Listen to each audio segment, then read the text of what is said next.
आज है 11 जनवरी सन 1969 का प्रातः क्लास।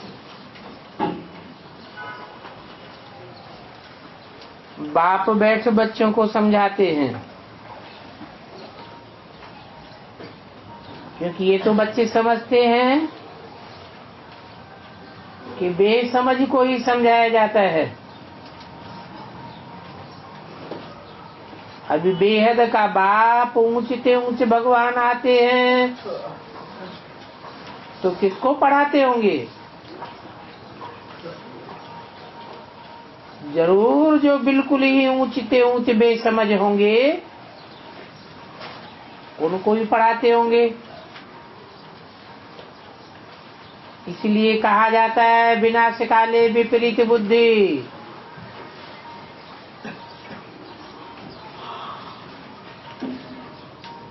ये विपरीत बुद्धि कैसे हो गई है?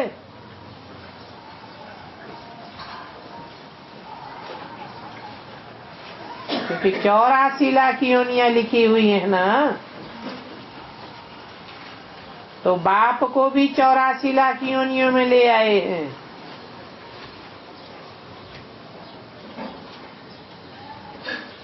सर्वव्यापी के हिसाब से उन्हों की बुद्धि में 84 लाख योनियां आ जाती हैं।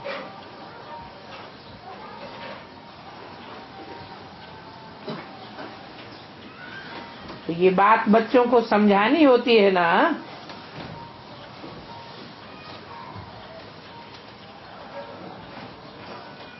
ये तो सेकंड नंबर का पॉइंट देना होता है।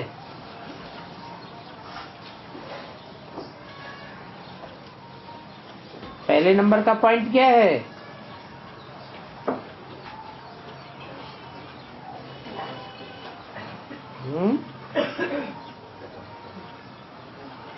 पहले नंबर का पॉइंट है बाप सर्वव्यापी नहीं है, एक व्यापी है। और जो बाप एक व्यापी है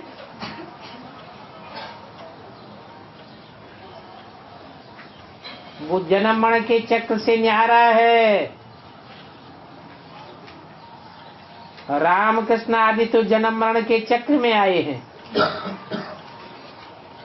उनका जन्म मरण दिखाया भी जाता है।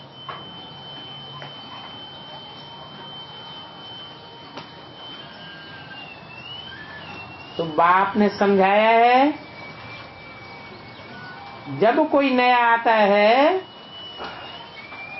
तो उनको पहले पहले हद के और बेहद के बाप का परिचय देना चाहिए।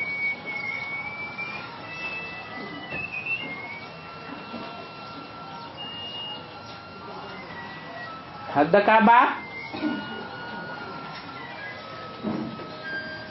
और बेहद का बाप।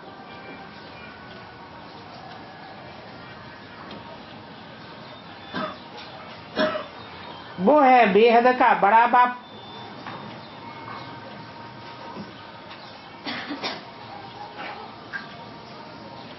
फिर बेहद का छोटा बाप कौन है? वो है बेहद का बड़ा बाप। तो फिर बेहद का छोटा बाप भी होगा ना। कौन है? तो देखो वो है हद का छोटा बाबा।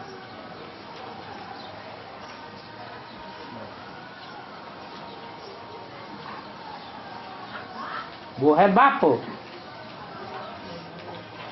बेहद का बड़ा बाप और बेहद का छोटा बाप। अब यहाँ बाप की बात नहीं बताई, क्या बताया? ये है हद का छोटा बाबा। कौन? ब्रह्मा। बेहद का बाप माना ही बेहद की आत्माओं का बाप।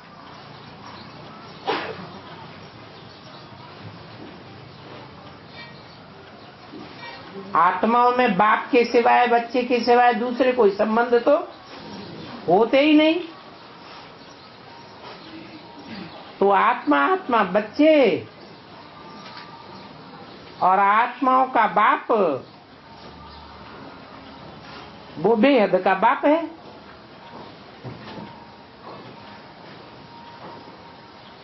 वो हद का बाप और हद का बाप जो होता है वो तो हर एक जीवात्मा का अलग अलग बाप हो गया, और वो है सभी आत्माओं का बाप। ये नॉलेज भी सभी एक रस नहीं धारण कर सकते हैं। कोई 1% धारण करते हैं तो कोई 85%। 1% वाले हैं जरूर। ये तो समझ की बात है।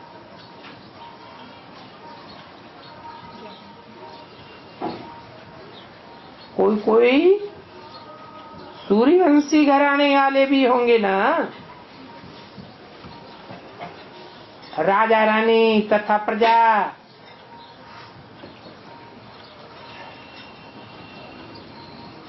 दोनों ही सूर्यवंशी घराने के होंगे।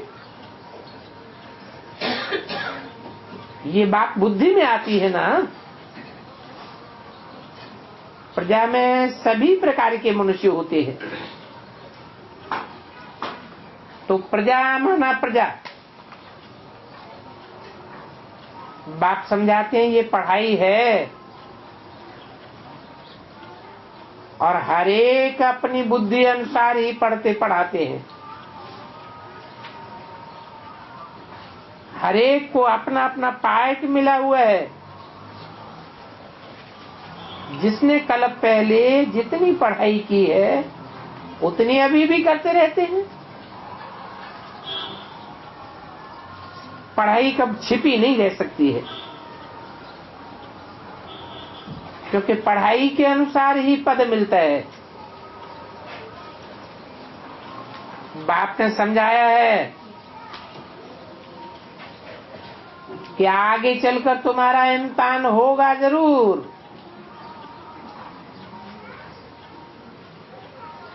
बिगैर इम्तिहान के तुम ट्रांसफर हो नहीं सकते।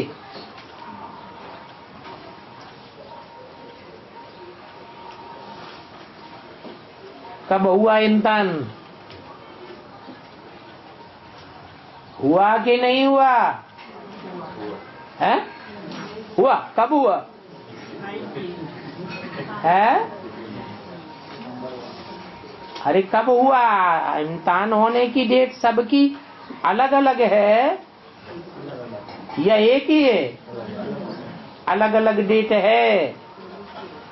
इम्तिहान हुआ है तब क्लास ट्रांसफर हुआ है।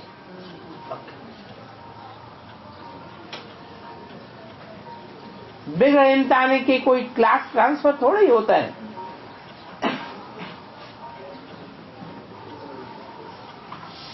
पिछाड़ी में तुमको सब मालूम पड़ जाएगा, परंतु अभी भी समझ सकते हैं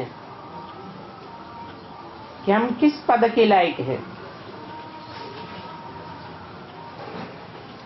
बल लज्जा के मारे सभी अभी हाथ उठाए लेते हैं। दिल में समझते भी हैं कि हम ये लक्ष्मी नारायण कैसे बन सकेंगे। फिर भी पूछा जाता है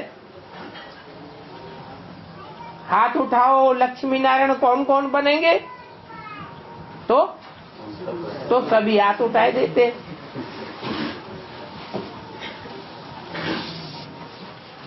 दिल में समझते तो है ना,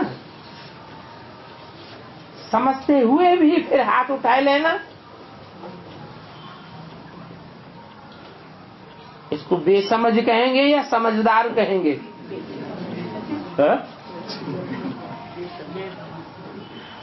कितना अज्ञान है। बात तो झट समझ जाते हैं, क्योंकि जानते हैं इनसे जास्ती अकल तो लौकिक स्टूडेंट में होती है। वो भी समझते हैं हम स्कॉलरशिप लेने लायक नहीं हूं, हम पास नहीं होंगे। तो देखो, इनसे तो वो अज्ञानी अच्छे, जो समझते हैं कि टीचर जो पढ़ाते हैं उसमें हम कितने मार्क्स लेंगे। ऐसे थोड़े ही कहेंगे हम तो पास विद ऑनर हो ही जाएंगे। तो इससे सिद्ध होता है यहां तो बच्चों में इतनी भी बुद्धि नहीं है। जरूर देह अभिमान बहुत है, भला आए तो हो, इसलिए आए हो। यहां आए ही हो नर से नारायण बनने के लिए, परंतु ये बनने के लिए चलन बहुत अच्छी चाहिए। बाप कहते हैं विनाश काले विपरीत बुद्धि। बड़े बड़े अच्छे अच्छे महारथियों के लिए भी कह देते हैं विनाश काले विपरीत बुद्धि, क्योंकि कायदे सिरे बाप से प्रीति नहीं है। तो फिर ऐसों का क्या हाल होगा? ऊंट पर तो पाए नहीं सकेंगे। और शास्त्रों में भी कोई एक्यूरेट लिखत तो है नहीं, कितने गपोड़े बैठ डाले हैं। बाप बैठ तुम बच्चों को समझाते हैं विनाश काले विपरीत बुद्धि का यथार्थ अर्थ क्या है। बच्चे ही पूरा नहीं समझ सकते हैं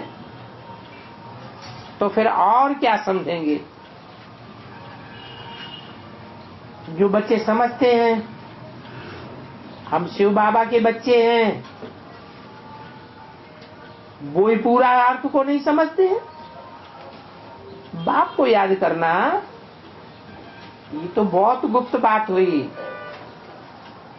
परंतु ये पढ़ाई तो गुप्त नहीं है। पढ़ाई में तो नंबर होते हैं और सभी एक जैसा थोड़े ही पढ़ेंगे। बात तो समझते हैं अर्जुन अभी बेबी बुद्धि है, नहीं तो ऐसे बेहद के बाप को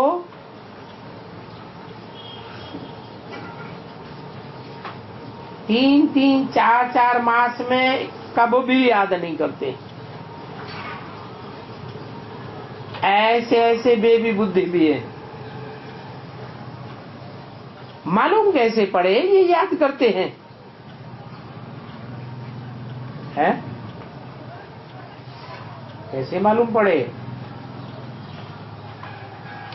जब की चिट्ठी आए, फिर उस चिट्ठी में समाचार भी हो कि मैं ये रूहानी सर्विस करता हूं। बाप के पास सबूत तो चाहिए ना, सबूत ही नहीं मिलता। ऐसे जो देह अभिमानी होते हैं वो का भी याद नहीं करते हैं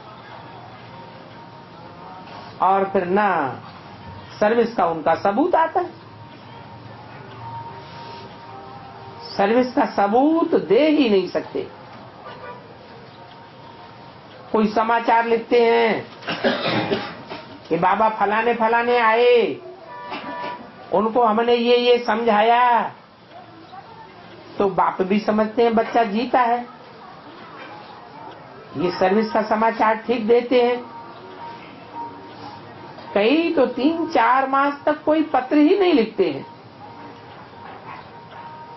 कोई समाचार तो समझेंगे मर गया या तो बीमार है, क्योंकि जो बीमार मनुष्य होते हैं बेड रेस्ट में चले जाते हैं, वो तो लिख नहीं सकते। वो ये भी लिखते हैं हमारी तबीयत ठीक नहीं थी इसलिए हमने पत्र नहीं लिखा। कोई तो फिर कोई भी समाचार नहीं देते। बीमार भी नहीं है, समझेंगे इनमें देह भान है। बाबा मुरली में समझाते हैं, बस वो नशा और अहंकार ही आता रहता है।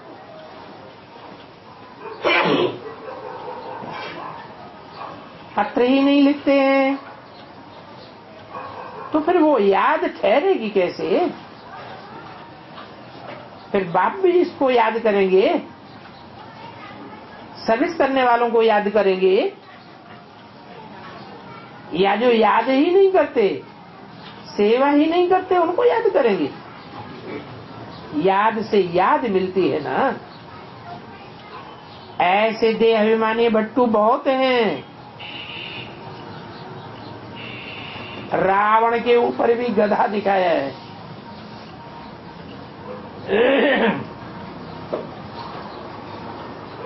ऐसे भी कहते हैं तुम तो देह अभिमानी टट्टू हो। ये भी कहावत कहते हैं, टट्टू को टारा। और काजी को इशारा। 11 जनवरी 1969 की वाणी का दूसरा पेज। क्योंकि टट्टू को टारा माना टट्टू को चाबुक मारा जाता है ना। कोई जानवर इशारे से भी चलते हैं, कोई फिर चाबुक मारने से चलते हैं। अभी मनुष्य तो जानवर से भी बदतर हैं। बाप आकर कहते हैं मुझे सर्वव्यापी कहने से टट्टू कहो, बेवकूफ कहो, उल्लू, पाजी, गधा कहो, कुछ भी कहो, ऐसे बने तो है ना। सर्वव्यापी अर्थात 84 लाख से भी जास्ती योनियों में ले जाते हैं।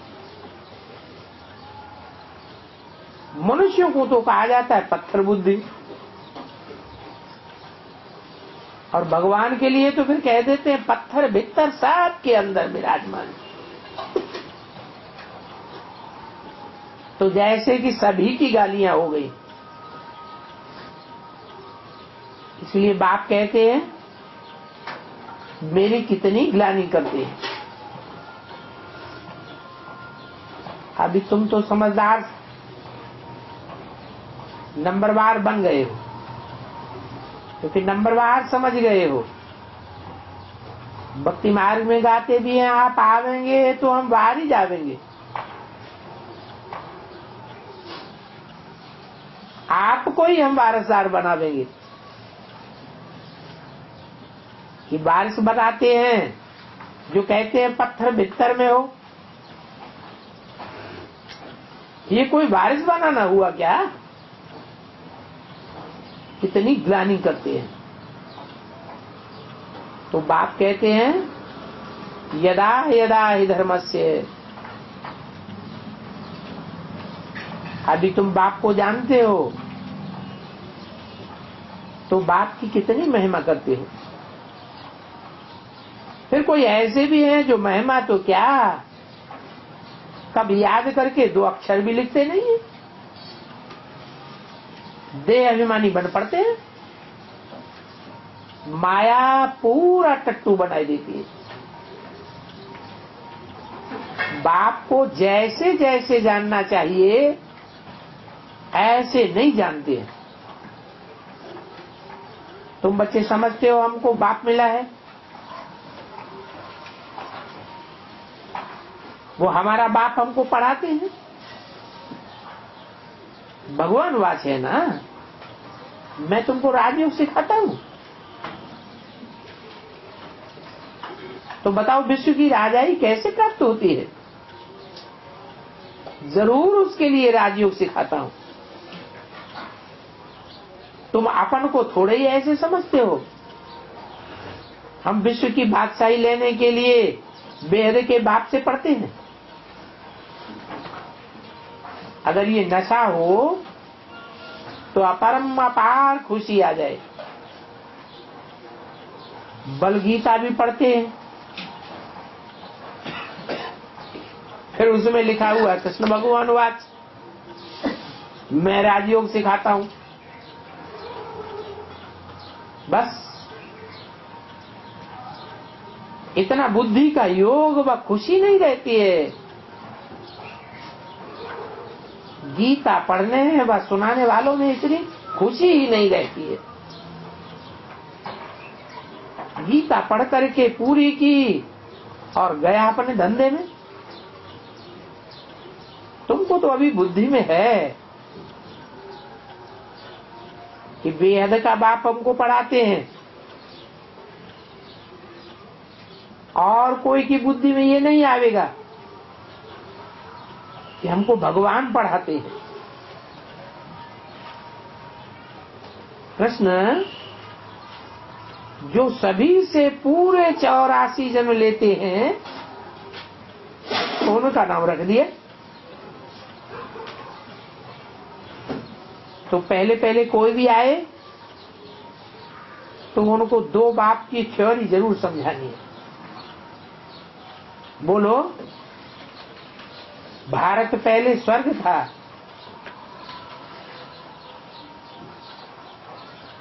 अभी नरक बन गया है।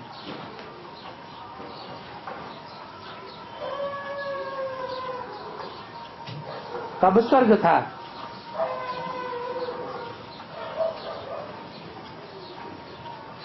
जब सृष्टि पर सब देवताएं थे। क्या थे? नर से नारायण जैसे थे, तब स्वर्ग था। और नारायण जैसा किसने बनाया? नर को नारायण जन्म मरण के चक्र में आने वाले ने बनाया, 84 जन्म लेने वाले ने बनाया, 16 कला संपूर्ण बनने वाले ने बनाया, जिसका गुरु होता है उसने बनाया।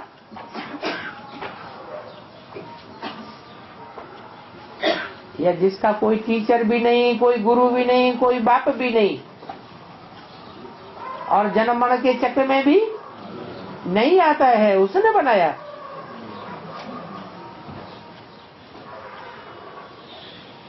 एक बाप को मानने से भारत स्वर्गवासी बना है। अभी देखो नरक बन गया है।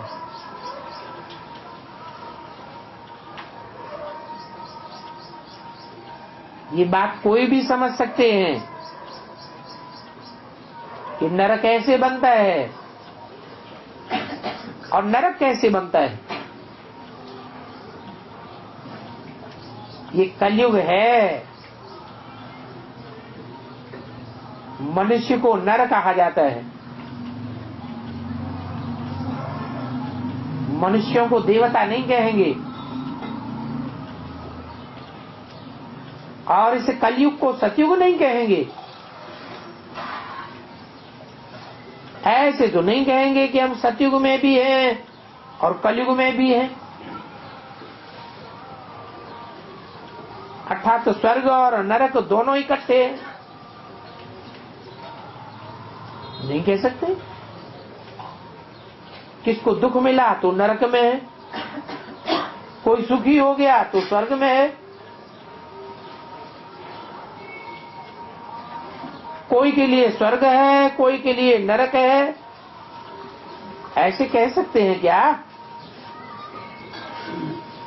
ऐसे भी दुनिया में जट बुद्धि बहुत है, जो कहते हैं इसी दुनिया में स्वर्ग है, इसी दुनिया में नरक है। अरे दुखी मनुष्य नरक में है। वो समझते हैं कि हम तो बहुत सुखी हैं, हम तो स्वर्ग में बैठे हैं, हमारे पास महल महालियां अटारियां आदि सभी कुछ है। तो देखो उनकी बुद्धि बाहर का सुख लेती है ना। ये भी तुम बच्चे समझते हो कि सतयुग के सुख तो इस दुनिया में हो ही नहीं सकते। सतयुग के सुखों में और यहाँ के सुखों में क्या अंतर है?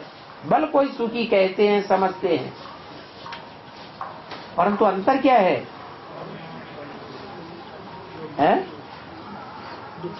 अरे वहां का है सदा काल का सुख और यहाँ का है अल्पकाल का सुख। आज सुखी हैं, कल दुखी हो पड़ते। तो ऐसे भी नहीं कि गोल्डन एज को आयरन एज कहो अथवा आयरन एज को गोल्डन एज कहो, बात एक ही हो जाती है। नहीं, ऐसा समझने वालों को भी अज्ञानी टट्टू कहेंगे। तो पहले कोई भी आते हैं उनको बाप की थ्योरी बताओ।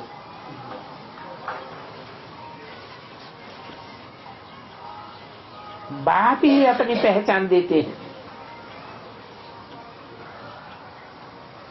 उनकी पहचान कोई मनुष्य मात्र दे ही नहीं सकता। कोई भी धर्म पिता,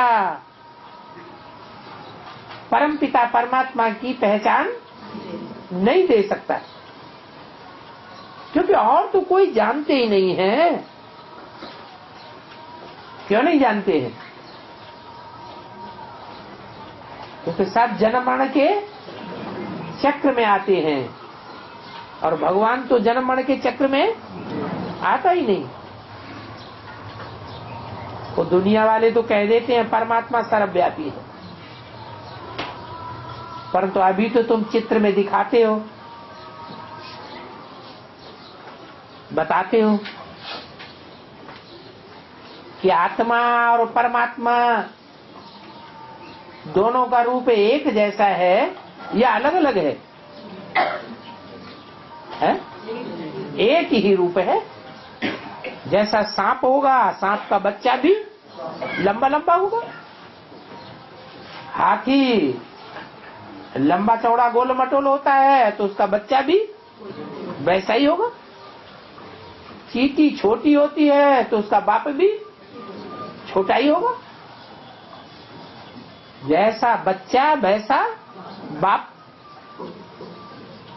तो तुम तो चित्र में चित्रित करके दिखाई देते हो कि आत्मा भी निराकार और बाप भी निराकार। आत्मा और परमात्मा का रूप तो एक ही है, उसमें फर्क नहीं है। आत्मा कभी भी छोटी बड़ी नहीं होती है तो सभी आत्मा है।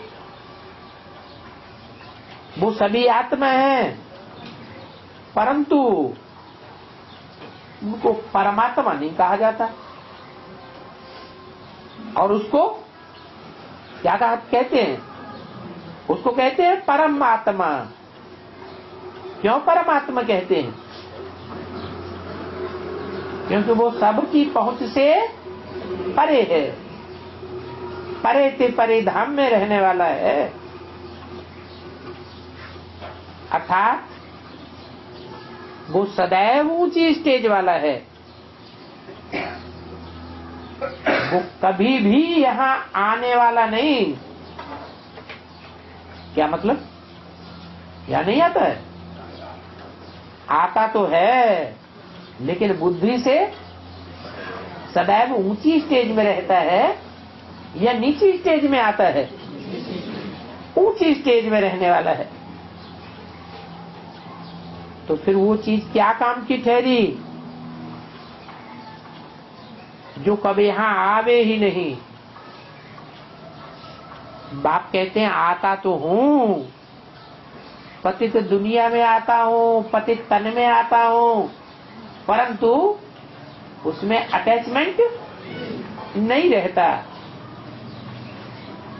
और हम आत्माओं का क्या है साहब? जिसके संग के रंग में आते हैं उसमें कुछ न कुछ अटैचमेंट हो ही जाता है। तो ये बात बाप बैठ समझाते हैं कि तुम हो भोक्ता और मैं हूं अभोक्ता। तुम अटैचमेंट में आते हो, मैं अटैचमेंट में नहीं आता हूं। तुमको लगाव लगता है और मेरे को लगाव नहीं लगता है। ये भी बताता हूं कि मैं कैसे आता हूं। तुम तो गर्भ में आते हो अथवा सूक्ष्म शरीर से कोई शरीर में प्रवेश करते हो। मेरा तो सूक्ष्म शरीर भी नहीं है, मैं तो सूक्ष्म शरीर से भी परे हूं। मैं तो सदैव ज्योति बिंदु आत्मा हूं। तो मैं सिर्फ प्रवेश करता हूं, गर्भ में नहीं। गर्भ में जाने का मेरा कोई कर्म बंधन नहीं है। न स्वर्ग में गर्भ में आता हूं, न नरक में गर्भ में आता हूं, न मैं गर्भ महल में आता हूं, न गर्भ जेल में आता हूं। मैं तो साकार तन में प्रवेश करता हूं।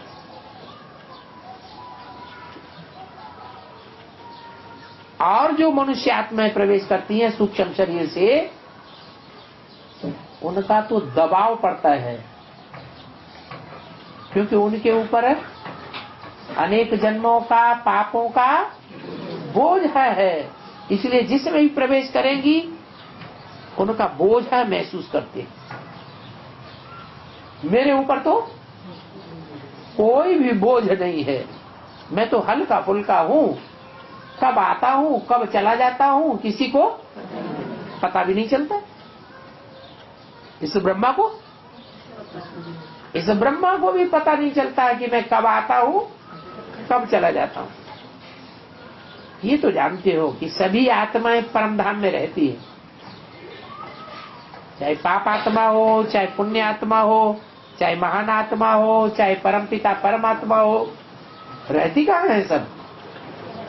है परम धाम में रहती है। ये बात है, बाहर कोई समझ नहीं सकता। भाषा भी तुम्हारी बहुत अच्छी है, सहज भाषा है, कोई कठिन भाषा नहीं है। गीता में कृष्ण का नाम डाल दिया है। अभी ये तो तुम जान गए हो कि कृष्ण तो गीता सुनाते नहीं है, और वो कृष्ण तो सभी को कह भी नहीं सकते। क्या नहीं कह सकते? नहीं कि मुझे याद करो। क्यों नहीं कह सकते? कृष्ण सभी को क्यों नहीं कह सकते कि मुझे याद करो? हा? वो खुद ही साकारी धाम के वासी हैं। उनकी तो कभी निराकारी स्टेज देखने में आती भी नहीं। भक्ति मार्ग के चित्रों में कृष्ण की साकारी स्टेज देखने में आती है या निराकारी? वो तो साकारी स्टेज वाला है। जो साकारी स्टेज वाले होते हैं उनकी आत्मा रूपी मन बुद्धि जो है वो कहाँ धरी रहती है? मन बुद्धि रूपी आत्मा कहाँ धरी रहती है? देह में धरी रहती है। मैं तो सदैव निराकार हूं। आता हूं तो सबको अटैचमेंट से छुड़ा देता हूं। क्या कह के कि मुझे याद करो। कृष्ण कहेगा कि मुझे याद करो। कृष्ण अगर ये कहे मुझे याद करो तो सभी और ही अटैचमेंट में आ जाएंगे, या अटैचमेंट खलास हो जाएगा। सभी अटैचमेंट में आ जाएंगे। तो कृष्ण नहीं कह सकता कि माम एकम याद करो। देहधारी तो कह ही नहीं सकते कि माम एकम याद करो अथवा कृष्ण को याद करो। क्यों? क्योंकि देहधारी की याद से तो पाप और ही बढ़ेंगे। आत्मिक की स्थिति में रहने से पाप बढ़ नहीं सकते, पाप हो भी नहीं सकते। देहभान में पाप होते हैं कि आत्माभिमान में पाप होते हैं? देहभान में रहने से पाप होते हैं। तो देहधारी की याद से पाप नहीं कटेंगे। पाप आत्मा जो बने हैं वो पाप कैसे काटेंगे? ठीक है, तो भगवान वाच देह के सभी संबंध त्याग माम एकम याद करो। परंतु देह के संबंध तो कृष्ण को भी है ना। मां के पेट से जन्म लिया या नहीं लिया? फिर दूसरी माँ की गोद में पला या नहीं पला? गुरु से पढ़ाई पढ़ी या नहीं पढ़ी? यार दोस्तों के साथ खेला या नहीं खेला?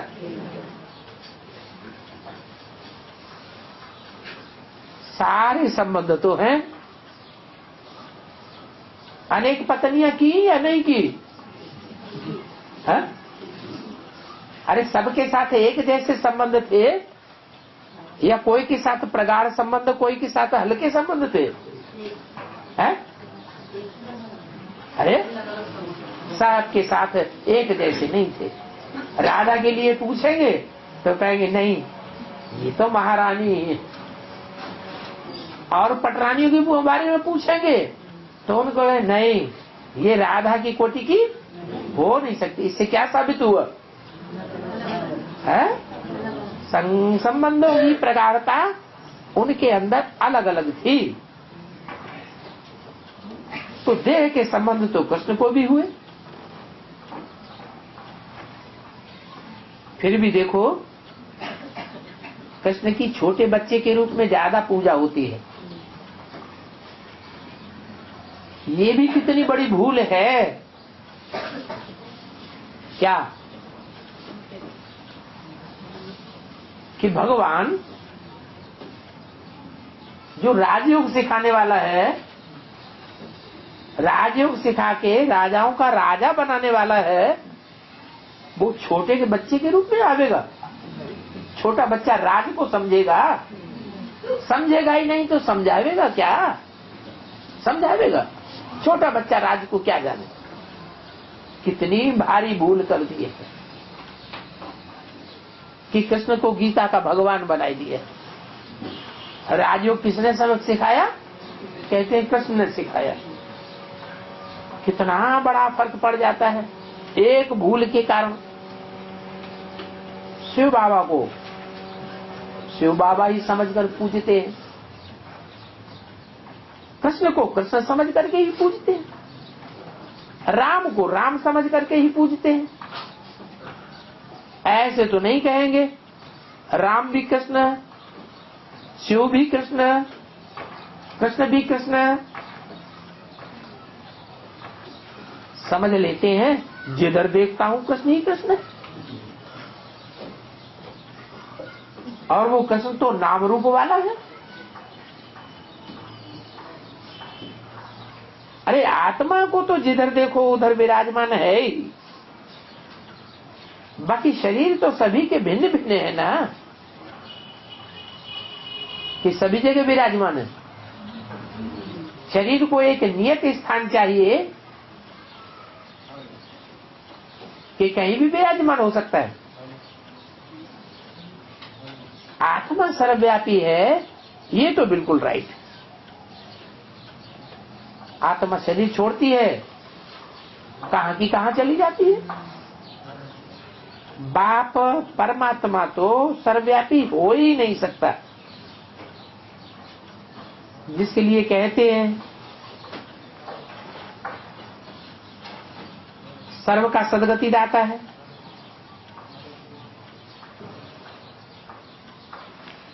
अब बताओ, मुरली में बोला आत्मा सर्वव्यापी है, ये बिल्कुल राइट है। ये राइट है, आत्मा सर्वव्यापी है, ये राइट है, राइट है। मुरली में तो बोला आत्मा सर्वव्यापी है, ये बिल्कुल राइट है, बिल्कुल राइट है। शरीर तो सभी के भिन्न भिन्न है, उनके लिए तो कोई एक स्पेशल स्थान चाहिए। एक शरीर सर्वव्यापी कैसे हो जाएगा? कोई भी शरीर। तो आत्मा सर्वव्यापी है, ये बिल्कुल राइट है। ये बात मुरली में झूठ बोल दी, सही बोल दी? है सही बोल दी? माने मुरली में बोल दी तो कुछ भी बोल देंगे तो सही हो जाएगा। है? अरे अच्छा, जो इब्राहिम, बुद्ध, क्राइस्ट, गुरु नानक आदि हैं, धर्म पिता हैं, वो निराकार की याद में तीखे होंगे या साकार की याद में तीखे होंगे? या जितनी भी पावरफुल आत्माएं हैं, चाहे वो कलयुग अंत में आने वाली क्यों न हो, पावरफुल और कमजोर तो होते ही है ना। तो जो पावरफुल आत्माएं हैं वो निराकार की याद वाली होंगी या साकार को याद करने वाली होंगी? जो क्षिप्र गति वाली होती हैं, तीक्ष्ण दौड़ी पैड़ी वाली होती हैं, वो निराकार को याद करने वाली होती है। और जिनकी क्षिप्र गति नहीं होती है,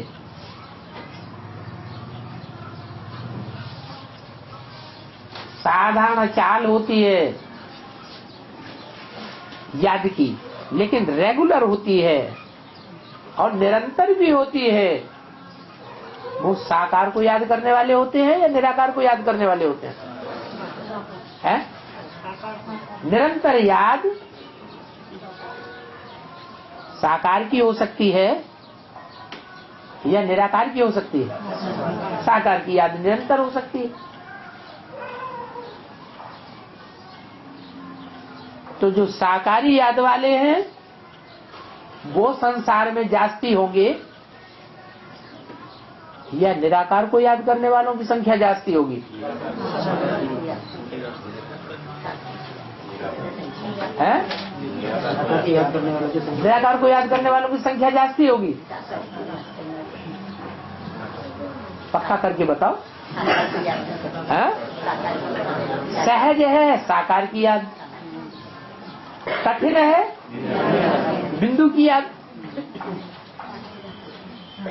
बिंदु में स्थायी बुद्धि ठहरती है या साकार में स्थायी बुद्धि ठहरती है? साकार में स्थायी बुद्धि ठहरती है। निराकार ज्योति बिंदु में स्थायी बुद्धि ठहरती नहीं। तो सहज कौन सी हुई? साकार की याद सहज है। जो सहज है वो निरंतर हो सकता है या जो कठिन है वो निरंतर हो सकता है। तो दुनिया में जो भी 500-700 करोड़ मनुष्य आत्माएं हैं, उनके लिए क्या कहेंगे कि सहज याद करने वालों की संख्या ज्यादा होगी या निराकार को याद करने वालों की संख्या जास्ती होगी? हैं? सहज याद साकार को याद करने वालों की संख्या जास्ती है, इसलिए वो निराकार परमपिता परमात्मा शिव जिस साकार में आता है, जब सारी दुनिया का ताबड़तोड़ विनाश होता है अंत में, तो ज्यादा से ज्यादा आत्माएं किसकी याद में शरीर छोड़ती होंगी? हैं? साकार की याद में शरीर छोड़ती है। तो उस समय अंत समय सृष्टि के अंत काल में अंत मते वो एक साकार आत्मा सर्वव्यापी हुई या एक व्यापी हुई? बताओ। हैं? जोर से नहीं बोलते। सर्वव्यापी हो गई, क्योंकि सबकी मन बुद्धि में वो ही एक रमता है। इसलिए भक्ति मार्ग में कह दिया घट घट रमते राम रमैया। घट घट रमते कृष्ण कन्हैया, ऐसे नहीं कहा। क्या कहा? घट घट रमते राम रमैया। मरते हैं, अंतकाल होता है, तो भी क्या कहते हैं? राम नाम सत्य है। तो जब कलयुग का अंत होता है तो उस समय सारी दुनिया में हिंदू हो, मुसलमान हो, सिख हो, ईसाई हो, सब ऐसे क्यों कहने लग पड़ते हैं कि भगवान सर्वव्यापी है? ये शूटिंग कहाँ हुई है? कहाँ हुई? जरूर संगम युग में ही कोई ऐसा समय आया है प्रैक्टिकल शूटिंग का, जिस अंत काल में सारी दुनिया की सारी मनुष्य आत्माओं को साकार की याद क्या हो गई? सहज हो गई या कठिन हो गई? सहज हो गई। इसलिए मुरली में बोल दिया कि आत्मा सर्वव्यापी है, ये बिल्कुल राइट है। लेकिन कब की बात है? ये किस समय की बात है? कलयुग अंत की बात है, जब सृष्टि का अंत होता है, जब सारी सृष्टि का अंत काल की शूटिंग होती है, उस समय ऐसी स्टेज हो जाती है। तो बताओ,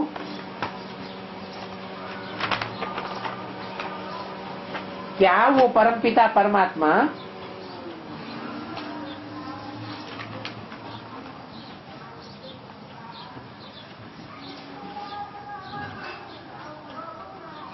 कब दुर्गति को पाता है?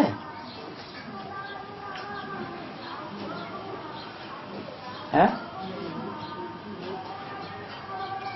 दुर्गति को पाता है क्या? दुर्गति किसे कहा जाता है? कोई आदमी हो और उसकी ऐसी मौत हो जाए, अकाले मौत, कि उसके छिछड़े छिछड़े चारों तरफ उड़ जाए, टुकड़े टुकड़े छोटे छोटे होकर,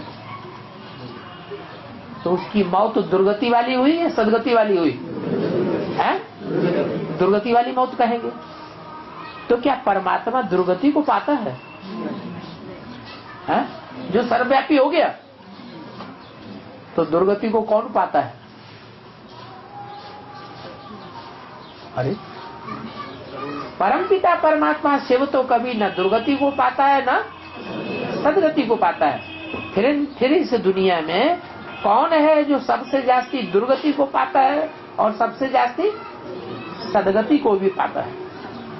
वो कौन है? जरूर कहेंगे प्रजापिता। एक बीज छोटा सा, सारे वृक्ष का बीज, वो वृक्ष का बीज है छोटा सा, लेकिन उसका अंश सारे वृक्ष में समा जाता है। ये बीज में ही रहता है? सारे वृक्ष में समा जाता है। इसलिए उस भक्ति मार्ग की गीता में लिख दिया है, ना अहम तेषु ते मैं उनमें नहीं हूं, लेकिन वे मेरे में हैं। अब देखो भक्ति मार्ग की गीता में भी कितनी सच्ची बात लिखी है। क्या? कि मैं उनमें नहीं हूं। किनमें? पत्तों में, टहनियों में, फूलों में, फलों में बीज है क्या? बीज नहीं है, परंतु वो सब मुझ बीज में समाये हुए। तो परमात्मा कब दुर्गति को नहीं पाता है? ये सभी विचार सागर मंथन करने की बातें हैं। क्या?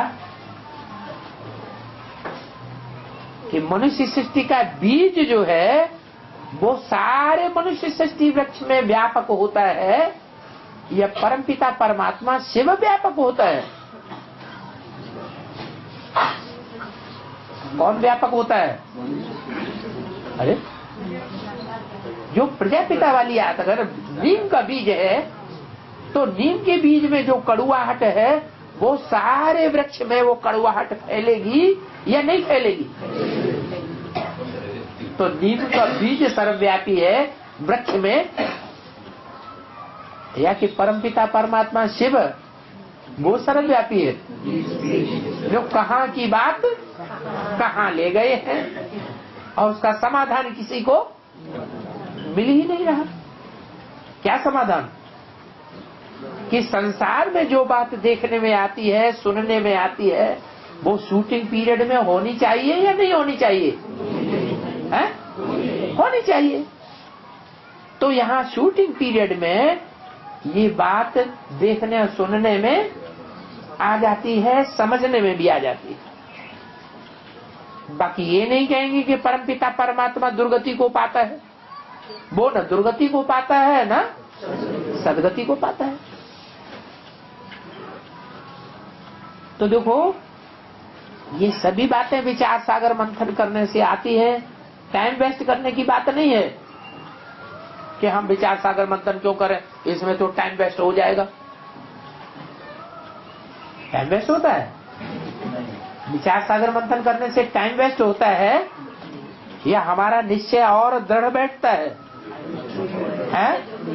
हमारा निश्चय और परिपक्व स्टेज में पहुंचता है। मनुष्य तो कह देते हैं हमको इन बातों में जाने की, विचार सागर मंथन करने की फुर्सत ही नहीं। तुम समझाते हो कि आकर के कोर्स लो, तो कह देते हमको फुर्सत ही नहीं। 2 दिन आवेंगे, फिर 4 दिन नहीं आवेंगे। पढ़ेंगे ही नहीं तो ये लक्ष्मी नारायण बन कैसे सकेंगे? माया का कितना फोर्स है। बाप का न बनने न पढ़ने में कितना अफसोस करते हैं।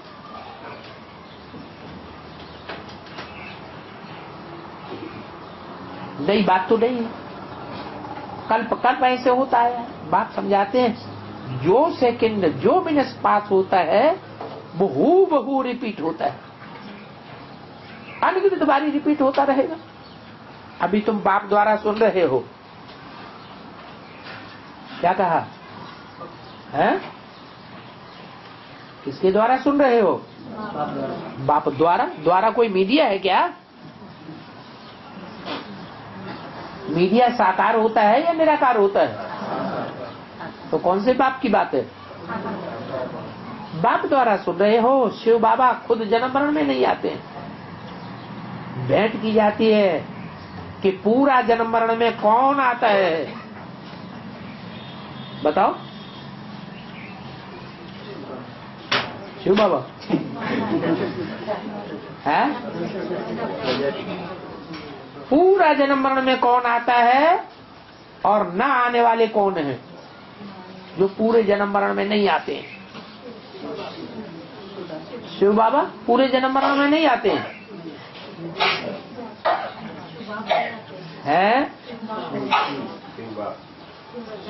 एक को छोड़ करके सारी आत्माएं जो 84 के चक्र में पूरी नहीं आती है। पूरी आती है क्या? कुछ न कुछ उनका टाइम चक्र में कम हो जाता है। और एक ऐसा है जो पूरे 84 के चक्र में आता है।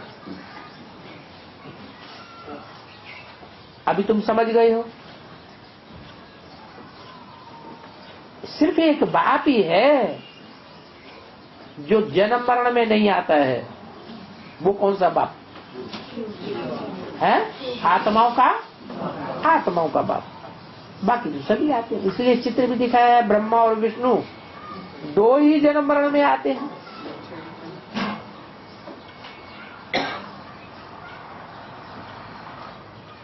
आत्मा सो विष्णु, विष्णु सो आत्मा। ब्रह्मा आत्मा है ना, पार्ट में आते ही जाते रहते हैं, इंड हो नहीं सकती। ये चित्र फिर भी सभी आकर के देखेंगे और समझेंगे। बहुत सहज है समझने की बात। बुद्धि में आना चाहिए, हम सो ब्राह्मण हैं, फिर हम सो क्षत्रिय शूद्र बनेंगे, फिर बाबा आवेंगे तो हम सो ब्राह्मण बनेंगे। ये भी याद करो तो भी सुदर्शन चक्रधारी ठहरे। बहुत हैं जिनको याद ठहरती ही नहीं है। बाबा से आके कहते हैं, क्या कहते हैं? बाबा हमको बिल्कुल याद आती ही नहीं। आत्मा 1 सेकंड भी बाबा की याद में नहीं रहती। अरे तुम ब्राह्मण हो ना, तुम ही सुदर्शन चक्रधारी बनते हो, विष्णु को तो दे दिया है सुदर्शन चक्र। विष्णु कोई सुदर्शन चक्र घुमाता है क्या? वो संपन्न स्टेज में आत्मा है या उसकी बुद्धि घूमती है? तो संपन्न स्टेज वाली आत्मा वो तो देवता है और संपूर्ण देवता है। जो संपूर्ण देवताएं होते हैं वो संकल्प करते हैं क्या? संकल्पों विकल्पों में बुद्धि जाती है क्या? नहीं। ये तुम्हारा यादगार है क्या? सुदर्शन चक्र। देवताएं नहीं बनते हैं सुदर्शन चक्रधारी, न विष्णु बनता है। यह नॉलेज कि चक्र कैसे फिरता है, इस नॉलेज को पाने से वो ये देवता बनते हैं। वास्तव में कोई मनुष्य सुदर्शन चक्रधारी कहलाने के लायक तो नहीं है। मनुष्यों की सृष्टि मृत्युलोक की ही अलग है। जैसे भारतवासियों की रस्म अलग है, सभी का अलग अलग रस्म रिवाज होता है। देवताओं की रस्म रिवाज अलग, मृत्युलोक के मनुष्यों की रस्म रिवाज अलग होती है। तो रात दिन का ये फर्क है। इसलिए सभी कहते हैं हम पतित हैं। हे भगवान, हम सभी पतित दुनिया के रहने वालों को, पतितों को आकर के पावन दुनिया में रहने वाले पावन देवता बनाओ। क्या आकर के बनाओ, ऐसे नहीं कि आकर के ज्ञान सुना के ब्रह्मा के तन में चले जाओ फिर हम अपने आप पावन बनते रहेंगे। नहीं, तुम्हारी बुद्धि में है। आज से 5000 वर्ष पहले पावन दुनिया थी जिसको सतयुग कहा जाता है। त्रेता को नहीं कहेंगे। 5000 वर्ष पहले बाप ने समझाया है ये है फर्स्ट क्लास दुनिया, वो है सेकंड क्लास दुनिया। कौन सी? त्रेता। तो एक एक बात अच्छी रीति धारण करनी चाहिए, जो कोई भी आवे तो सुन करके बंडर खावे। कोई कोई तो बंडर खाते भी हैं, परंतु फिर उनको फुर्सत नहीं रहती, बंडर खा के ही चले जाते हैं। आगे पुरुषार्थ करने की उनको फुर्सत नहीं। फिर सुनते हैं पवित्र तो जरूर बनना है। ये काम विकार ही मनुष्य को पतित बनाते हैं। उनको जीतने से तुम ये जगत जीत बनेंगे।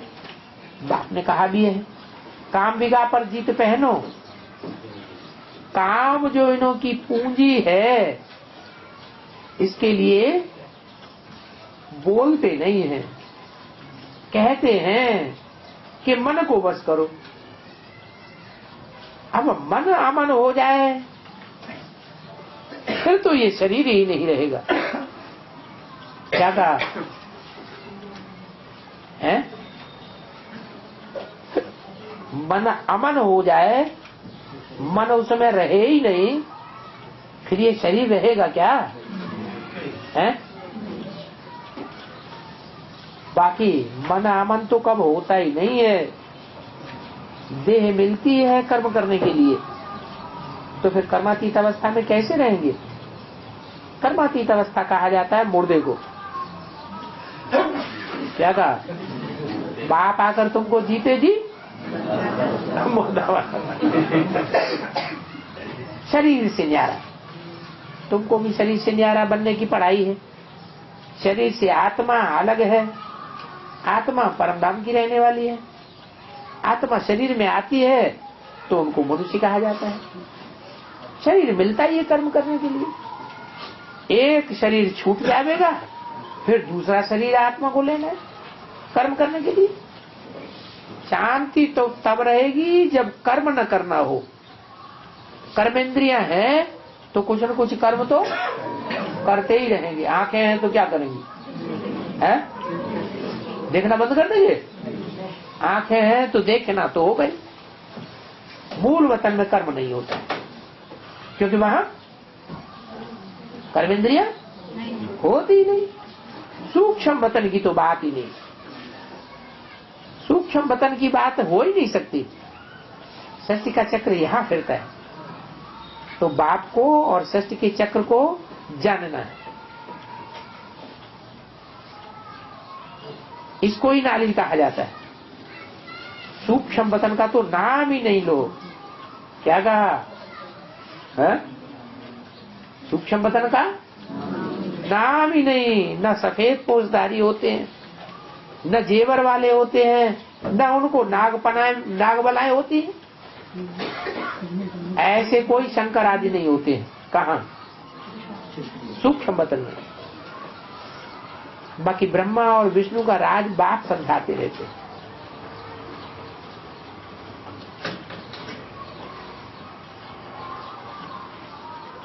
कहाँ होते हैं फिर?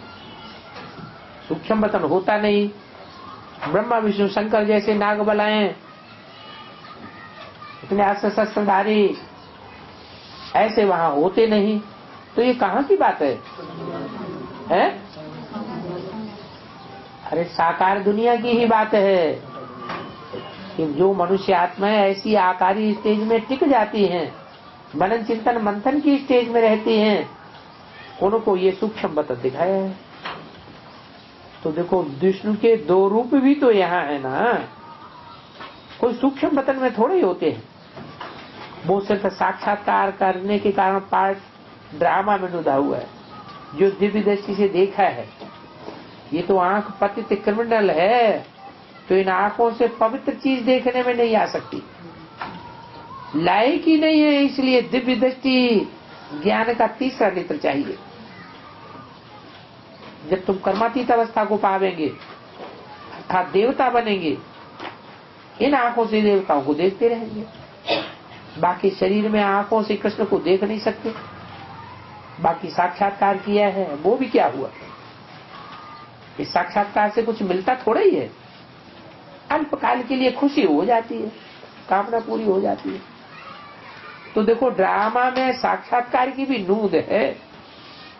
इस समय बाप समझाते हैं ये साक्षात्कार आदि करना, ये सब भक्ति मार्ग की बातें हैं। क्या कहा? कब तक साक्षात्कार होते रहे तुम बच्चों को? कब तक तुम्हारी भावना बनी रही साक्षात्कार में? बोला है 40 वर्ष के लिए रचते हैं ये सूक्ष्म वतन, जहां साक्षात्कार होता है। कब से कब तक? 36 से 76 तक के लिए। बाद में तो असली ज्ञान मिल जाता है, तो साक्षात्कार की दरकार ही नहीं।